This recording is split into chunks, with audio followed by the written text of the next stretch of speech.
Bonjour à tous, c'est Pierre Le Goupil des numériques et aujourd'hui je suis avec mon collègue Jean-Clébert Loret qui teste le YogaBook C930 de Lenovo. Donc c'est un ultra portable qui a été présenté en septembre dernier à Berlin et qui a la particularité de ne pas avoir de clavier. Comment concevoir un ordinateur sans clavier? Tout simplement en ajoutant deux écrans, donc un écran IPS classique ainsi qu'un écran e-ink qui sert de clavier, de tablette graphique et également de liseuse. Donc l'autre intérêt, c'est également de gagner en poids et en épaisseur, sachant que cet ordinateur ne fait que 775 grammes, donc c'est l'ultra portable le plus léger du marché, et fait 11 mm d'épaisseur. C'est également l'ultra portable le plus fin du marché. Donc l'absence de clavier, ça apporte quand même quelques concessions, sachant que l'ordinateur propose un usage clavier tactile, si jamais on a besoin de taper un texte par exemple, en plus du mode liseuse et du mode dessin. Donc Jika l'a essayé pendant quelques temps et va nous donner ses impressions. Est-ce que c'est utilisable au quotidien? Alors en fait le truc c'est que ouais, c'est hyper intéressant de base parce que c'est vrai qu'on a un truc comme tu l'as dit ultra fin, ultra léger, 700 grammes, enfin c'est du jamais vu même pour un truc en 10 pouces.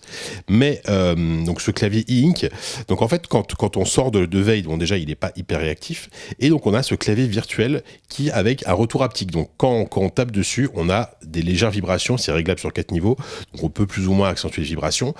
Ce qui fait que, en fait, moi, honnêtement, je m'attendais à pire. La frappe sur cet écran, sur ce clavier virtuel, elle est assez proche de ce qu'on peut avoir sur un iPad, par exemple, en mode clavier virtuel.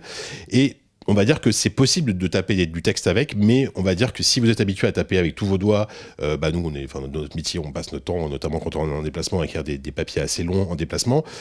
Là, ça va être super compliqué parce que taper sur deux doigts, c'est sympa pour écrire du texte, mais au bout d'un moment, ça devient quand même très pénible. Donc, c'est compliqué, c'est-à-dire que c'est intéressant pour la consultation, c'est intéressant pour surfer sur le web, etc. Mais si vous avez beaucoup de besoins, si vous avez des besoins d'écriture qui sont assez forts, clairement, ça va pas le faire du tout, quoi. Après, il y a l'autre aspect, ce truc, c'est que c'est fourni avec un stylet, donc l'aspect écran tactile, on peut naviguer entre le clavier, donc avec un touchpad virtuel, ok, pourquoi pas, et là, la barre d'espace qui apparaît automatiquement, et le fameux écran pour faire une tablette graphique en gros. Donc ça permet un peu de dessiner, on peut faire un peu d'OCR, enfin c'est-à-dire on peut écrire et ça va retranscrire normalement ce que tu as écrit sur ton Word ou sur ta suite Office, etc. Bon, pourquoi pas. En vrai, je trouve personnellement que c'est hyper gadget. Je pense que toi, on en a parlé avant, tu es assez d'accord. On l'a même fait essayer. On a fait essayer à des gens qui étaient des créas, notamment les graphistes, etc. Chez nous, clairement, le stylet est plutôt correct pour un usage très très casual, très très voilà de temps en temps, mais il n'est pas du tout assez efficace pour vraiment dessiner avec. Excuse-moi, je te coupe. Là, ce qui pêche vraiment, en fait, c'est le logiciel qui est fourni avec, qui est un peu confus, qui est un peu flou, ouais. Et qui pas intuitif pour un sou. Et ça, c'est un petit peu dommage lorsqu'on mise vraiment là-dessus, ce qu'a fait Lenovo. Ouais, c'est ça. L'idée d'avoir des écrans électroniques, c'est pas bête, mais au final, c'est une fausse bonne idée. Je pense qu'on est à peu près d'accord pour dire ça. Et ce qui est intéressant, c'est que vous voyez, quand je le mets en mode comme ça, donc là, il te dit appuyer 2 fois pour passer sur le mode écran. Donc derrière, ça s'éteint. Et là, en fait, on a un mode liseuse, puisqu'on peut lire des PDF aujourd'hui, pas des EPUB. Alors, malheureusement, le format EPUB, c'est le format le plus répandu sur les livres électroniques. Ça va arriver. Le Lenovo nous a dit qu'il allait être compatible avec les EPUB, mais aujourd'hui, tu peux effectivement lire des PDF. Alors évidemment, le truc, c'est coupé. Je suis pas sûr que ça rentre bien à l'écran, on va voir. Voilà. Et là, en fait, tu peux tout à fait lire ton livre numérique. Alors, tu peux tout à fait, mais on parle quand même d'une liseuse qui fait 700 grammes. Donc là, effectivement, on n'est plus vraiment dans les formats Kindle et compagnie, quoi. Donc moi personnellement, vraiment sur l'aspect purement pratique du truc, je salue l'effort, l'envie de faire ça, clairement. Enfin, voilà, 700 grammes, super format et tout. Après, à l'usage, moi personnellement, jamais je quitterai mon bon vieux clavier pour ça, c'est clair. Donc c'est plus une sorte de tablette de luxe avec une possibilité de clavier. Je sais pas si c'est un peu comme ça que tu le vois. Oui, c'est exactement ça, ouais.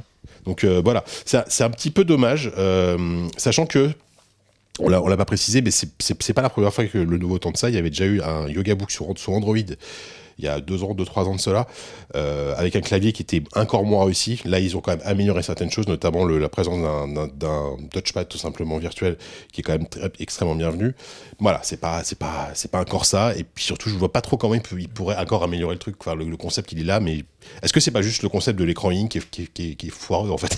Alors sur le papier, le concept c'est vrai qu'il est intéressant pour gagner, ne serait-ce qu'en usage, pour gagner aussi en légèreté et en finesse. Mais c'est vrai que mise en application, c'est pas terrible pour l'instant. Bon, après, est-ce que il y aura des technologies qui amélioreront la chose? Peut-être, certainement, mais pour l'instant, elle n'est pas encore mûre pour vraiment remplacer un ultraportable classique avec un vrai clavier qui pour taper en fait, pour travailler tout simplement. Et ce qu'on peut dire en conclusion, c'est que l'avantage de l'encre électronique, c'est que du coup, tu as une excellente autonomie, puisque c'est l'écran électronique qui est pas rétroéclairé en plus. Donc le truc a une batterie très très longue. Il y a quand même d'autres tentatives. Je sais qu'il y a Asus qui l'année dernière avait présenté un concept dont j'ai oublié le nom. Pour le moment, c'est juste un concept avec un vrai ordinateur portable, mais avec 2 vrais écrans. C'est-à-dire qu'en bas, c'est aussi un écran IPS, etc. Alors en termes de consommation, etc. Je sais pas du tout comment ils vont utiliser. Il y a les smartphones pliables, mais bon, là, c'est autre chose. Mais on sent que les constructeurs en fait essayent de miser sur ce côté de double écran maintenant, et avec des usages un peu bancals, mais au moins bon bah donc l'effort de design il est là, c'est sûr, mais c'est pas forcément super convaincant, quoi. La question c'est pourquoi innover alors que le format de l'ordinateur portable marche excellemment bien aujourd'hui, mais il faut innover, il faut proposer de nouvelles choses, et pour l'instant il n'y a pas encore de produits qui nous convainquent de changer vraiment de form factor de l'ultra portable classique. Exactement. 3 étoiles pour cet ultra portable Lenovo Yogabook C930, donc techniquement bon mais malheureusement mal pensé et avec une technologie qui n'est pas encore mûre pour vraiment convaincre. Et voilà, exactement, t'as tout dit, c'est formidable. Merci beaucoup, ciao.